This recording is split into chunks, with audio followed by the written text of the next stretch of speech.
Alors je crois que d'abord, je pense que tout le monde devrait avoir ou a en lui un parcours atypique. On peut pas vivre une vie qui serait répétitive, qui serait toujours la même du début jusqu'à la fin. À chaque instant, on est obligé de changer parce qu'on est devant une réalité qui nous pose quand même des questions sans cesse. L'homme, c'est quelqu'un qui n'a jamais rien résolu, quoi. Il est toujours en train de chercher, de buter sur une vitre qui n'arrive pas à contourner, quoi. Ça me paraît clairement évident. La deuxième chose, c'est que une vie peut pas exister sans créativité. Ça, je suis convaincu de ça, quoi. C'est-à-dire que la créativité, c'est quand même la respiration de l'individu, quoi. Et que par là, on essaie de trouver une justification à ce qu'on pourrait être dans cette vie qui finalement a pas d'autre intérêt que de nous ouvrir les yeux sur tout ce qui se passe, la vie, c'est quelque chose de merveilleux, quoi. Mais ça c'est comme la nature, quoi. C'est toujours en mouvement, ça change tout le temps.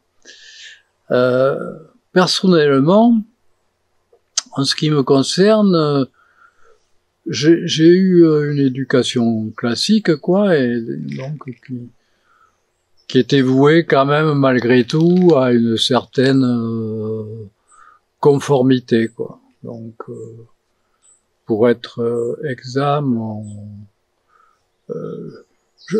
je suis pas né dans la difficulté de la rue, quoi. Ça, c'est clair. Mon père avait une profession libérale qui m'a transmise, mais bon, j'ai jamais cru vraiment à cette façon de passer une existence, quoi. Et la vie est tellement ouverte, le monde est tellement ouvert, comme dirait Sandrars, vas-y, fonce, voyage, t'as des pays, t'as des choses à voir, c'est incroyable. Et au point de vue plutôt d'expression sensible ou artistique, je sais pas si c'est un grand mot, j'ai quand même eu un ami à un certain âge, pas à l'âge de 15 ou 18 ans, qui était dessinateur, qui faisait des choses très simples, plutôt un peu d'inspiration comme ça, asiatique, bouddhiste ou peut-être des choses comme ça, qui a passé sa vie à faire du dessin avec des choses très simples, une plume, de l'encre et du papier, quoi. C'est tout, quoi. Et bon, cet homme m'a influencé quand même parce qu'il était plutôt profond, il travaillait pas mal, il se concentrait, et j'ai commencé à dessiner. Ouais, c'est comme une sorte de méditation, un peu. J'ai commencé à dessiner, donc, à ce moment-là, et c'est sûr que le dessin, après, m'a pris beaucoup, et tout en faisant mon boulot, tout en travaillant, j'ai dessiné pas mal. Ensuite est venu un moment dans ma vie où je me suis dit, bon, là, ce que je fais pour moi, ça n'a pas vraiment de sens, le boulot que je fais. Donc je vais plutôt tout en continuant un certain temps ce boulot, je vais plutôt m'orienter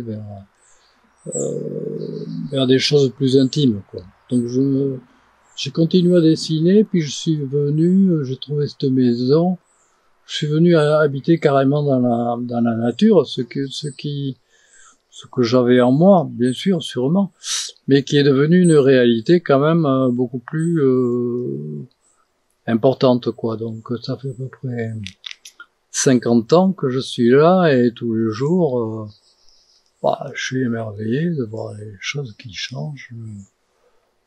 Le peuplier qui grandit,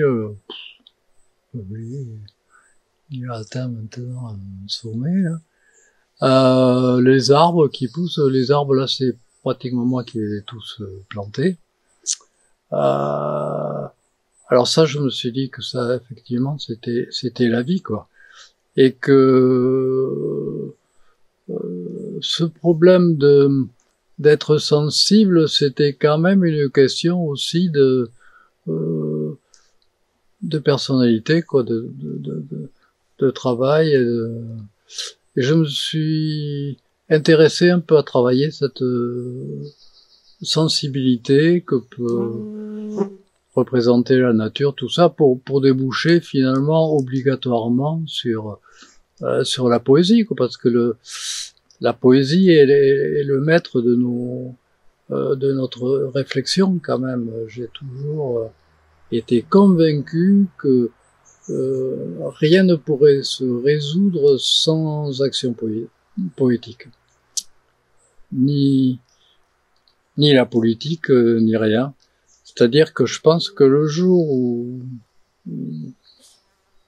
viendra ou viendra pas, où on pourra sortir de cette ornière d'être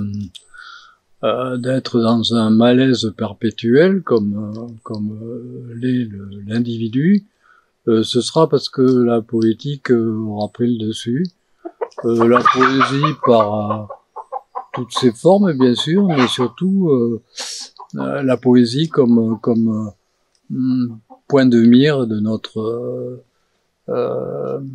notre existence, quoi.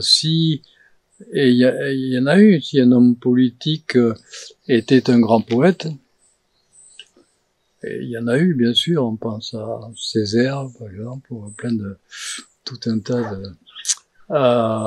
je pense que les questions se résolveraient assez facilement. Et à partir de là, donc, j'ai un peu basculé sur la poésie.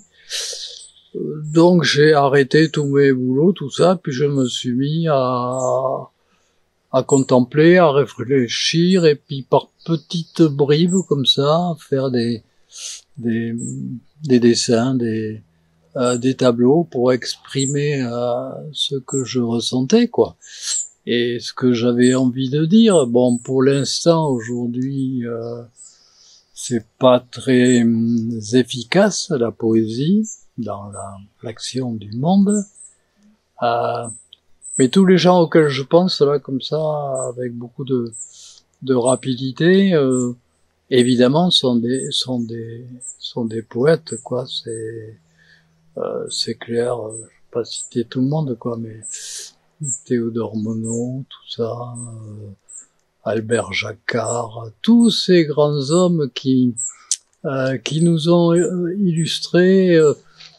Après, les poètes écrivains aussi, bien sûr. Il y a beaucoup de gens extrêmement formidables tout simplement dans le domaine de l'écriture poétique. Mais la poésie, c'est beaucoup plus large. La poésie, c'est une respiration. On peut être poète ou avoir des sensations poétiques sans que ce soit écrit, quoi. Je vois passer toute une bande de petits oiseaux, là, par exemple. C'est éminemment poétique, et politique aussi, d'ailleurs. Euh, Ça, c'est un truc qu'on m'a dit souvent. Ah ouais, c'est la politique des petits oiseaux. Alors après, quand on est convaincu de la poésie, il y a beaucoup à dire sur les petits oiseaux, quoi. Ça, c'est sûr, il y a beaucoup à dire sur les oiseaux, sur leur langage, sur leur façon d'être, sur leur douceur, sur leur violence, hein, parce que moi j'aime bien le corbeau, j'ai des amis corbeaux là, pas loin. Bon, c'est sûr que c'est des animaux, quand il faut dépecer quelqu'un ou se battre, ils rechignent pas, quoi. Mais bon, dans la nature, il y a une violence qui est nécessaire, parce que la violence aussi amène la régénérescence, quoi. Et que la nature est obligée de changer en permanence, quoi. Les animaux se battent, bien sûr, mais c'est la vie entière qui est une poésie, quoi. Et ça, peu de gens l'ont compris. Il y a un écureuil qui monte sur la branche. Je sais pas si tu le vois pas. Voilà, tout ça, c'est...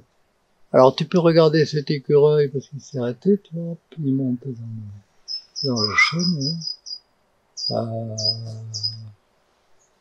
C'est un mystère, finalement. Je n'aime pas beaucoup le mot mystère, mais c'est énigmatique au moins. On sait pas trop. On sait qu'il y a une terrible harmonie pour que le chien l'ont vu. On sait qu'il y a une terrible harmonie pour que tout ça fonctionne. On sait que l'harmonie, on peut la détruire très facilement.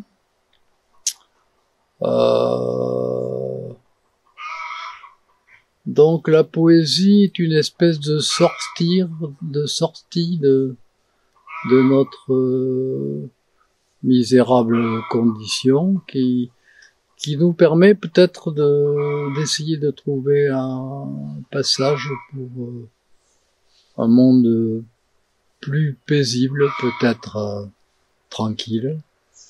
De toute façon, soyez fascinés par la vie. La vie de chacun est complètement différente de la vie d'un autre. Dans la vie, il faut être créatif, mais il faut trouver à peu près qui on est quand même. La recherche est longue. La recherche est immense, mais on a quand même des pistes, quoi. Chers parents et amis, lorsque mon dernier souffle se déploiera librement dans l'air, ne parlez pas de mort. Mot propre à enrichir le croque-mort et inspirer son art morose d'imiter la vie. Conspirez contre lui. Dites-lui que mon corps ne saurait maintenant s'améliorer. Il n'a aucun défaut à montrer à la rusée esthéticienne. Dites-lui que ma chair a atteint une perfection s'accordant avec l'herbe, d'une plus grande vérité qu'aucune qu'il ait jamais pu espérer. Vous reconnaîtrez en moi la terre comme autrefois. J'aurais voulu la connaître en moi-même, ma terre, qui fut mon souci, mon fidèle devoir depuis ma naissance, et vers laquelle allaient sûrement tous mes chagrins, toutes mes espérances.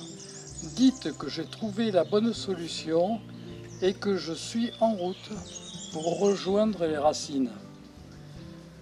Et dites que j'ai enfin quitté mon argile natale pour être voyageur. Cela aussi sera vrai. Voyageur pour quel pays? Dites que vous l'ignorez.